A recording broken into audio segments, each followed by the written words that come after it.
Matt here is, Mille has been well to him, and he kind of got that monkey off his back now.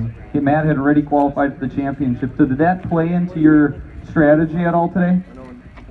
You know, a little bit. You know, to your point, some of these guys are coming in the open looking to get in the top 6, and I didn't have that worry, right? I just had to go out and put that behind me, not worry about any of that, not worry about what anybody else was doing, and just do what I thought would win the thing. And I was just like, I got to stick to fishing as deep as I can to get the biggest bite in the system. And that's just because in July I can fish really off. These fish are all post spawn, as you guys know, and they're just recovering, and they can just be a little off. They're up in the water column sometimes they're on the bottom. So I really didn't have a great game plan, but yesterday I got to run around like 6-7 hours, and as some of the other guys that were here fishing even today saw, they were biting pretty good yesterday. And there were some spots that I ended up today that I thought they were going to bite really good, and they didn't, but I got 1 or 2 good ones there. And like I said, I drugged that big football jig around until a 4-pounder would get on it. And it was as slow and patient. I know Paul Newman took a video of me. It was as slow as I could drag it with just the wind drift in the boat. And I'd just drag it along, and all of a sudden it would get just a tickle. And lean into him with 17-pound fluoro on a bait caster, and then just start winching. And you could just keep them coming. It was, you know, I didn't have to fish a spinning rod or a fairy wand. I just committed to fishing that deep bite. I knew that there were some other guys like Brian Wood, all these other guys that can catch them on boulders, but I don't have enough of that to run. I usually am here in the spring when they're spawning, so for me, I was like, I'm just going to fish deep gravel, and I just stuck to it and it worked out. Great. Well, thank you, Matt. We'll see you in a few weeks at the championship. First off, Matt, congratulations. Thanks, Paul. I appreciate it. $10,000 richer out there. Yeah, that's fun. It was a fun day and a really tough bite, and it couldn't have worked out better. Obviously, winning the tournament was just, I'm ecstatic.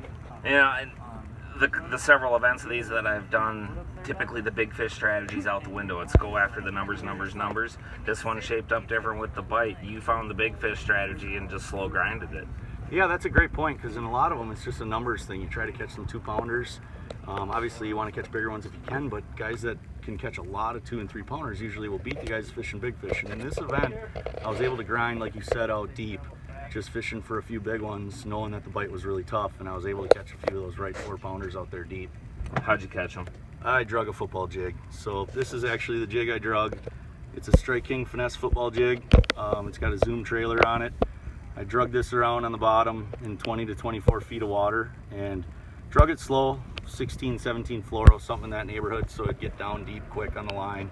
And so when I did get a little bit of a tickle, a bite, and I had to fish it slow with that heavy line, I was able to really put the wood to them and bring them in. I just ran it on a bait caster and just drug that around, and like I said, deep, mostly gravel, a little bit of bigger rock mixed in.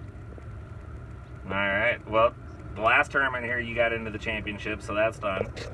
You got the $10,000 check. All that's left is the Skeeter boat at the championship. So we'll coming up at the end of August, we'll get to see how that rolls. Yeah, nothing like putting the pressure on. That's what I'm here for. Yeah, no, it'll be fun. I'm really looking forward to the championship. Like you said, I'm double qualified now, so I was already in after the first Mille event. So I'm really looking forward to that. When they announce where that's going to be, it's going to be a really good event. Well, I'm Paul Newman, and from everybody at Classic Bass, we hope you enjoyed watching all of this, and we can't wait till the next one, and hope you all tune in.